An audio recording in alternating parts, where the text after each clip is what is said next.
एका मोठ्या आणि धक्कादायक कारवाईत शहर पोलिसांनी कुख्यात गुन्हेगार आशिष उर्फ बोमा कुबडे याला अटक केली आहे। बंदुकीच्या धाकावर तब्बल 20 लाख रुपयांची खंडणी मागितल्याचा गंभीर आरोप बोमावर आहे। व्यावसायिकाला जीवे मारण्याची धमकी देत दहशत निर्माण करणाऱ्या या आरोपीवर पोलिसांनी कडक कारवाई केली असून या अटकेमुळे शहरातील गुन्हेगारी विश्वास खळबळ उडाली आहे। शहरातील कुख्यात गुन्हेगार आशिष उर्फ बोमा कुबडे याला अखेर पोलिसांनी अटक केली आहे।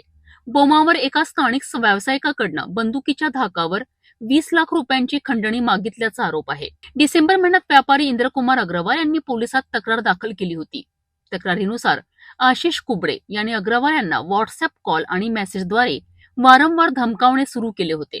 घटनेच्या दिवशी आरोपीने अग्रवाल यांना त्यांच्या घरी बोलावलेत, तिथे त्यांच्यावर हल्ला केला, शिवीगाळ केली आणि नंतर बंदुकीचा धाक दाखवत 20 लाख रुपयांची खंडणी मागितली। पैसे न दिल्यास जीवे मारण्याची धमकी ही आरोपीने दिली होती। या गंभीर घटनेनंतर व्यावसायिकाच्या तक्रारीनुसार पोलिसांनी गुन्हा दाखल करत तपास सुरू केलाय। विशेष पोलीस पथक आरोपीचा शोध घेत होते। अखेर 18 जानेवारी रोजी पोलिसांनी बोमा कुबडे याला त्याच्या लपवण्याच्या ठिकाणावरनं ताब्यात घेतले आहे। सध्या आरोपीकडनं सखोल चौकशी सुरू असून या गुन्ह्यामागे आणखी कोण सहभागी आहेत का याचा तपास पोलीस करीत आहेत।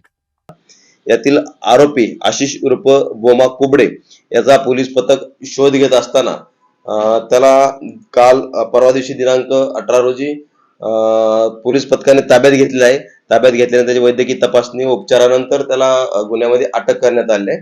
गुन्ह्यातील आरोपीला आता मान्य न्यायालयासमोर समक्ष हजर करून पोलीस कोठडी घेऊन त्याचा अधिक तपास करत आहोत।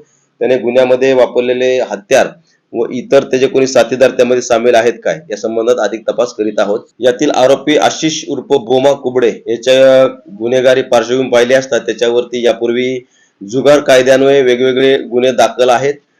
तसेच डिसेंबर महिन्यामध्ये MIDC पोलीस स्टेशन नागपूर शहर येथे देखील एक विनयभंग व धमकी देण्याचा गुन्हा दाखल आहे। त्या गुन्ह्यात देखील आरोपी फरार आहे आणि त्या गुन्ह्याचा देखील तपास सध्या प्रलंबित आहे। त्याच्या अनुषंगाने पुढील कारवाई संबंधित पोलीस स्टेशन करीत आहे। खंडणी, धमक्या आणि दहशत निर्माण करणाऱ्या आरोपीवर पोलिसांनी केलेली ही कारवाई कौतुकास्पद मानली जात आहे।